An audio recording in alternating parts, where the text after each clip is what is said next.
You know, for 75 years, the North Atlantic Treaty Organization, or NATO as we all know it, has been this massive cornerstone of international security.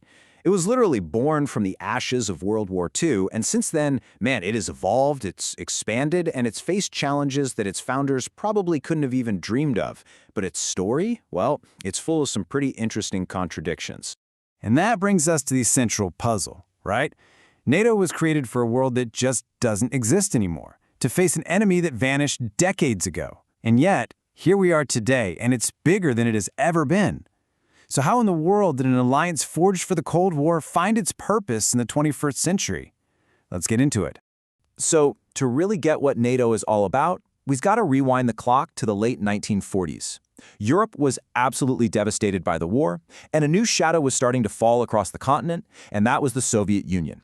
Western European nations, they were feeling incredibly vulnerable, and they knew they couldn't stand alone against that threat. And this is where we get to the absolute heart of it, this idea of collective defense. It's written right into Article 5 of the Washington Treaty, and it's a simple but incredibly powerful promise. An attack on one of us is an attack on all of us. This single idea has been the bedrock of the entire alliance for 75 years.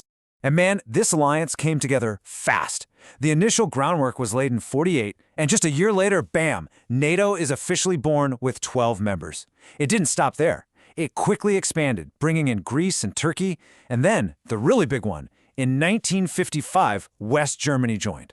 That move basically cemented the dividing line of the Cold War. Well, as you can imagine, West Germany joining NATO? That got an immediate, and I mean immediate, response from Moscow. The world was now officially split into two heavily armed opposing camps. This set the stage for decades of tension, proxy wars, and a nuclear standoff that would define the entire Cold War era. It was a high-stakes chess match for the future of the planet. And what you had was this stark divide. On one side, you've got NATO. On the other, the Warsaw Pact, created in 1955 specifically to be a counterweight. For the next 3.5 decades, these two massive alliances would just stare each other down across the Iron Curtain, locked in this intense military and ideological struggle. Okay, so what was the actual plan if war broke out? Well, at first, it was terrifyingly simple: massive retaliation. I mean, one of their early strategic documents literally said, in no case is there a concept of limited war with the Soviets. What that means is any conflict, no matter how small, could immediately escalate into an all-out nuclear war. There was just no middle ground. You can probably guess that this all-or-nothing approach wasn't going to last. I mean, it was just too rigid, too dangerous. So by 1968, NATO shifted its strategy to something they called flexible response. This gave them more options.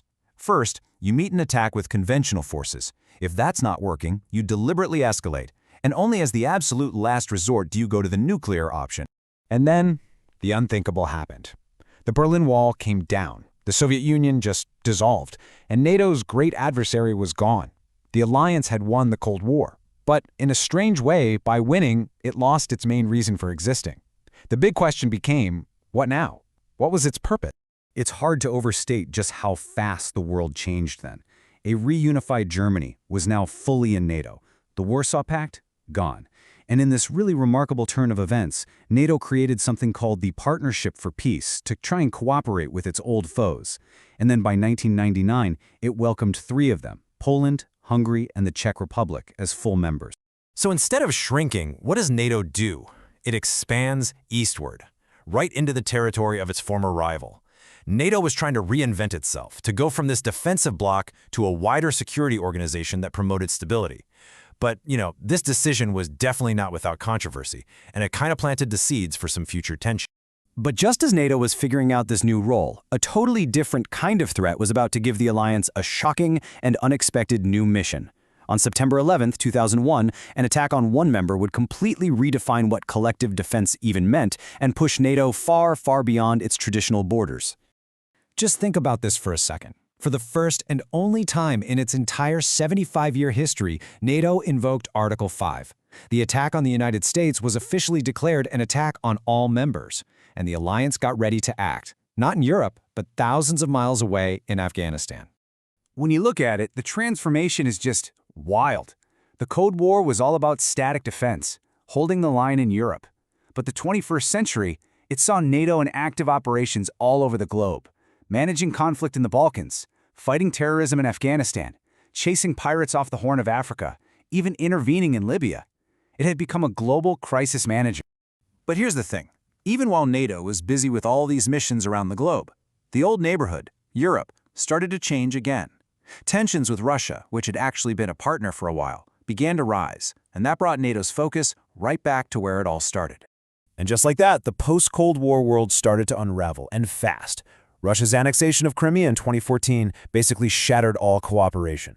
Then the full-scale invasion of Ukraine in 2022 was this massive shock to the system. It was so big that it prompted Finland and Sweden, countries that had been neutral for a very long time, to race for protection under Article 5, completely redrawing the security map of Europe. So, that leaves us with a big question, doesn't it?